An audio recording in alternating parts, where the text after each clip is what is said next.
और अब बात उस खबर की जो देश हित से जुड़ी है। गंगा नदी के रास्ते उस घुसपैठ का आज न्यूज 18 पर्दाफाश करने जा रहा है, जिसकी वजह से देश के डेमोग्राफी को बदलने की पूरी कोशिश की जा रही है। ग्राउंड जीरो से न्यूज 18 की एक्सक्लूसिव पड़ताल सबसे पहले आपको दिखाते हैं।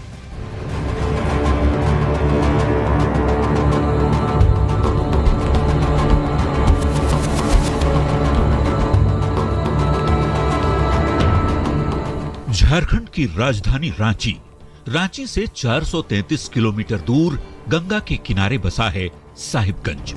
साहिबगंज झारखंड का इकलौता ऐसा जिला है जहां से गंगा होकर गुजरती है और इसी पवित्र गंगा का सहारा लेकर रची जाती है उस पार खतरनाक साजिश।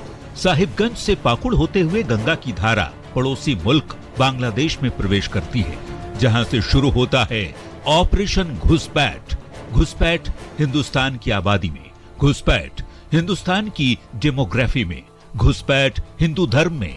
साहिबगंज के राजमहल विधानसभा क्षेत्र में किस तरह से डेमोग्राफी बदली जा रही है, इसी पर पड़ताल करने जब न्यूज 18 की टीम साहिबगंज पहुंची तो जो तथ्य सामने आए, जो नजारा दिखा, उसे देखकर आपके भी होश उड़ जाएंगे। आज अपने इस ऑपरेशन घुसपैठ में हम आपको दिखाएंगे कहानी घुसपैठ की, from Bangladesh to Sahibganj via Malda and Pakur.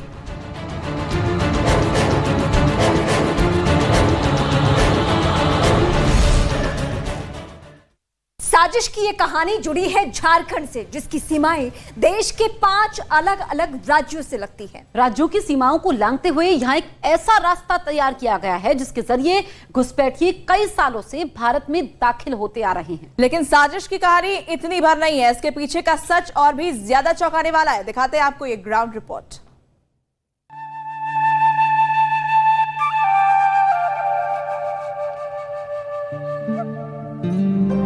चारों तरफ फैली कुदरत की खूबसूरती के बीच लोगों से खचाखच भरी इस नाव को देखकर कौन अंदाजा लगा सकता है कि यहाँ घुसपैठ की साजिश को अंजाम दिया जाता है। पर इसी गंगा नदी के तट से हर रोज न जाने कितने बांग्लादेशी घुसपैठी सरहद पार कर साहिबगंज में दाखिल हो जाते हैं और यहाँ के बाशिंदे बन जाते हैं।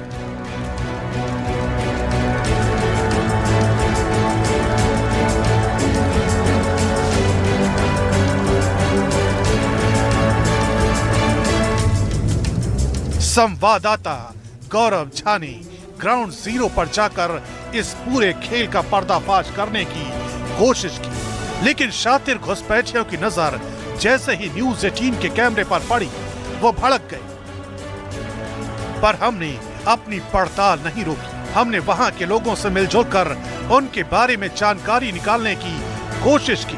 फिर जो बातें सामने आई उसे आप खुद सुन लीजिए। जो लाइट जलता है वही घाट है, वही घाट है, पगला घाट। ये दक्षिण पलासगाछी पगला घाट। यहाँ से दक्षिण पलासगाछी से पगला घाट, पगला पंचनंदपुर और वहाँ से फिर मालदा जाइए, मालदा जाइए। तो यहाँ से कलिया चौक 10-20 किलोमीटर, 10 किलोमीटर बांग्लादेश 10 किलोमीटर, मतलब 20 किलोमीटर में बांग्लादेश। आसानी से, तब तो हम लोग घूमने भी जा सकता उधर। उधर कि वहाँ बॉर्डर पे तो कोई चेकिंग नहीं है। बॉर्डर में फुल चेकिंग है। इधर से जाएंगे तो रोक देगा? कहाँ पे रोकेगा? जाएंगे तो वही बॉर्डर पे हुआ है। पानी में कैसे घेरा है? कहाँ पानी है वहाँ? भारत में पानी कहाँ है? नहीं, पानी के रास्ते जाएंगे तब पानी कहाँ मिलेगा आपको? बांग्लादेश तो पानी के रास्ते में जाता है ना? नहीं। छोटा सा ऐसा नदी सुने है, देखा नहीं, सुने है कि छोटा सा नदी है। तो नदी के उस पार में उन लोग बैठा है फोर्स। अच्छा, नदी के पार में बैठता है तो उस पार तो बांग्लादेश का फोर्स है। भारत का फोर्स नहीं जाता है ना? भारत का फोर्स, भारत का कोई फोर्स नहीं जाता है। भारत में कोई फोर्स नहीं। भारत का मतलब जो सीमा, इंडिया का कोई फोर्स नहीं, बांग्लादेश फोर्स रहता है। बांग्लादेश का फोर्स रहता है। और इस पार में पानी में रहता है कि नहीं देखे, लेकिन बॉर्डर में इंडिया की फोर्स रहता है। इधर बॉर्डर पर सुना आपने कैसे गंगा का सहारा लेकर हिंदुस्तान में घुसपैठ को अंजाम दिया जा रहा है। न्यूज 18 की पड़ताल में ये बात सामने आई कि बांग्लादेशी घुसपैठिए पश्चिम बंगाल के मोतीपुर के रास्ते मालदा आते हैं। वहां से कलियाचक होते हुए फरक्का मोड़ भी इसी सड़क को पार कर सीधे राजमहल पहुंच जाते हैं। इस रास्ते में कोई चेक पोस्ट नहीं है, इसलिए बांग्लादेशी घुसपैठियों को कोई रोकता टोकता नहीं। वो बड़ी आसानी से बांग्लादेश छोड़कर पश्चिम बंगाल और झारखंड आ जाते हैं और आदिवासी आबादी में घुल मिल जाते हैं। इसका नतीजा ये हुआ कि साहिबगंज के कई गांवों में हिंदू आबादी अल्पसंख्यक और मुस्लिम आबादी बहुसंख्यक हो गई है। इतना ही नहीं, बांग्लादेश से आए मुसलमान भारत में पहले से रह रहे ऐसे मुसलमानों को पहचान कर उन्हें प्रताड़ित करते हैं जो अपना वोट बीजेपी को देते हैं। बांग्लादेशी मुसलमानों का अत्याचार साहिबगंज के कुछ क्षेत्रों में इस कदर से है कि बांग्लादेशी मुसलमान जब भारत आते हैं तो भारतीय मुसलमानों के साथ अत्याचार किया जाता है। यहाँ आकर उनके साथ मारपीट की जाती है और दबाव बनाया जाता है कि अगर आप भाजपा को वोट देंगे तो आपको यहाँ से उठाकर सीधे बांग्लादेश भेज दिया जाएगा। चाचा, क्या कुछ गुजर रहा है आपके साथ? हमारा साथ है गुजर रहा है कि जो पड़ोसी बोलता कीजिए कांग्रेस के वोट दीजिए, सपोर्ट कीजिए, और भाजपा का सपोर्ट कीजिएगा तो आप लोग रहने नहीं देंगे, एक एक करके सबको चुन चुन कर लेकर चले जाएंगे। कहाँ लेके जाएंगे तो भगवान जानता है। मारपीट की गई है सभी बांग्लादेश से आकर इस पार में कैसे? हाँ, गांव में रहता है वो, मैंने घर आकर घुस के हम लोग को सबको मार दिया। करीबन कितने लोग हैं जो उस पार से आकर? घर में तो उसका तो 15-16 आदमी था, घर आके सबको मैंने तोड़फोड़, मेरा मम्मी को भी मारा, मेरे को भी मारा, मेरा बहन को भी मारा, सब मैंने माथा तोड़ दिया। उस पार से कितने लोग आते हैं? नाव में आता है, नाव में सवार होकर। हाँ। संथाल परगना के कुछ जिले बांग्लादेश की सीमा से महज 40 से 50 किलोमीटर की दूरी पर है। इस वजह से बांग्लादेश घुसपैठियों को झारखंड में घुसना आसान हो जाता है।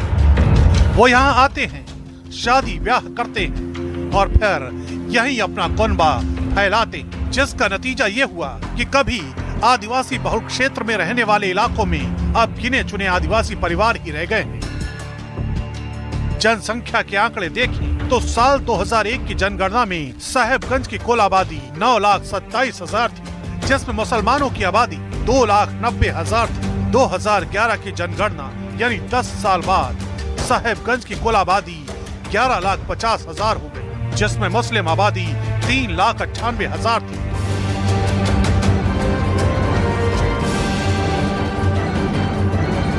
ये वो सड़कें हैं जो सड़क गंगा के घाट तक ले जाती है। हम आपको बता दें कि चुआर घाट पड़ता है, चुआर घाट से फिर कलियाचक और कलियाचक के रास्ते से सीधे उस पार यानी बांग्लादेश लोग पहुंच जाते हैं और बांग्लादेश पहुंचने के बाद जो है और उस ओर से जो आने वाले घुसपैठी हैं वो यहाँ पर प्रवेश करते हैं। बहुत सारे तथ्य हमारे हाथ लगे हैं, वो तथ्य ये तमाम चीजें बताती हैं कि किस तरीके से भारत में घुसपैठी घुस रहे हैं और यहाँ किस तरीके से जो स्थानीय मुसलमान हैं उनके साथ अत्याचार की बात करें, उसके साथ साथ लव जिहाद की बात करें, तमाम चीजें यहाँ पर देखने को मिल रही है।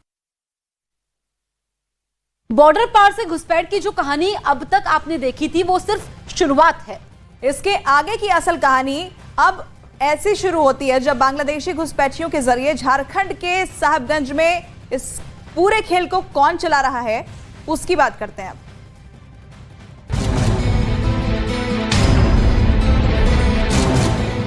गांव की गलियों से आते जाते लोग, घरों के बाहर चारा खा रहे मवेशी। एक साल पहले यहाँ ऐसा कुछ भी नहीं था, थी तो बस दूर दूर तक लहलहाती फसलें और खेत। करीब एक साल पहले घुसपैठिए यहाँ आए और इस जमीन पर गांव बसा कर रहने लगे, पर बात सिर्फ यहाँ की जमीन पर कब्जा करने तक ही नहीं रुकी। घुसपैठियों ने अवैध तरीके से वोटिंग कार्ड बनवाकर भारत की नागरिकता भी हासिल कर ली है। क्या हाल है मेरे स्थिति का, मेरा विधान का क्या ये है। तो वो लोग क्या सोचता है, आप लोग उस पार से आया है तो लोग को सुविधा नहीं दो, तो क्या मतलब आप लोग तो वही तो सोच रहे हैं, नहीं दिया वो लोग वही सोच रहा है कि उस पार से आ रहा है तो नहीं दे, हम कहे देंगे, लेकिन वोट तो आप लोग देता है। हाँ, वोट तो देता है, लेकिन सुविधा नहीं देता, सुविधा कोई नहीं। गांव वालों से बात करने के बाद न्यूज़ 18 की टीम ने जब सच्चाई जानने के लिए पड़ताल शुरू की तो चौंकाने वाले सबूत हाथ लगे। ये देखिए, ये अतूर शेख का वोटर कार्ड है जिसके ऊपर लिखा है भारत निर्वाचन आयोग। अब इसे भी देखिए, वही चेहरा, वही नाम, लेकिन पहचान अब भारतीय से बांग्लादेशी की हो गई है। यही कहानी है शेख तोहमीना की। पहले इसका नाम बांग्लादेश के वोटर लिस्ट में दर्ज मिलता है, लेकिन यही महिला कई सालों से तोमीला बेबा के नाम से भारत में रह रही है। मैमूल हक बताते हैं कि उनके गांव की तोहमीना बीबा फर्जी तरीके से अपना कागज बनाकर भारत में बस गई और उनकी जमीन पर कब्जा करने के लिए उन्हें प्रताड़ित कर रही है। क्या शिकायत आप लोगों ने किया? हम लोगों ने ऐसे लिखित बहुत सारे सब्जेक्ट हैं, लेकिन वो लोग बांग्लादेश से आने के बाद हमारे ज़मीन के ऊपर धावा बोला और ऐसे हमारे शारीरिक तौर पर भी बहुत प्रताड़ना किया है। ये पहला मामला नहीं है जब किसी महिला का नाम 2 देश में पाया गया है। इसी क्षेत्र में ऐसे मामले पर पुलिस कार्रवाई भी कर चुकी है। हाल में ही पुलिस ने राजमहल थाना से एक युवक को गिरफ्तार भी किया था। साथ ही पुलिस ने राधानगर थाना क्षेत्र में भी कार्रवाई करते हुए पिछले साल एक बीएलओ और एक उप मुखिया की गिरफ्तारी अवैध तरीके से बांग्लादेशियों का नाम वोटर कार्ड में जोड़ने के आरोप में की थी। लेकिन इसके बावजूद घुसपैठ धड़ल्ले से जारी है। गांव के लोग भी घुसपैठ की वजह से डेमोग्राफी बदलने की बात मानते हैं। इसमें कितना मुस्लिम फैमिली इसमें रहता है? हमारा पंचायत में 5000 वोटर है, 5000 के ऊपर वोटर है। 5000 के ऊपर भी ज्यादा होगा वोटर। अब 5000 का मतलब घर सरकार नहीं देता है? 2-3 4 5,000 का 2-3 हजार का ऐसा वोट ही नहीं होगा। अच्छा मतलब वो लोग का कहीं होगा। अच्छा अभी नहीं आया। जैसे नियोग आता है ना, एक चीज का आता है ना, जो सरकार तो आज नहीं होगा। हाँ। सरकार की तरफ से आ रहा है, वोट का तालिका आ रहा है। अच्छा हाँ, नया वोटर कार्ड बनेगा तो फिर वो लोग फिर उसी टाइम पे वोट डालता हूँ। जुड़ेगा तब मतलब पहले 5000 था, अब मतलब 7500 हो जाएगा अगले बार जब चुनाव होगा। सुना आपने कैसे एक इलेक्शन से ठीक पहले यहाँ की आबादी अचानक बढ़ जाती है। घुसपैठिए भारत की धरती को अपना ठिकाना बना लेते हैं। वो रहते यहाँ हैं, खाते पीते यहाँ हैं, पर उनके घरों की बनावट और उनके गानों की पसंद में बांग्लादेशी घुसपैठ की भनक साफ सुनाई देती है।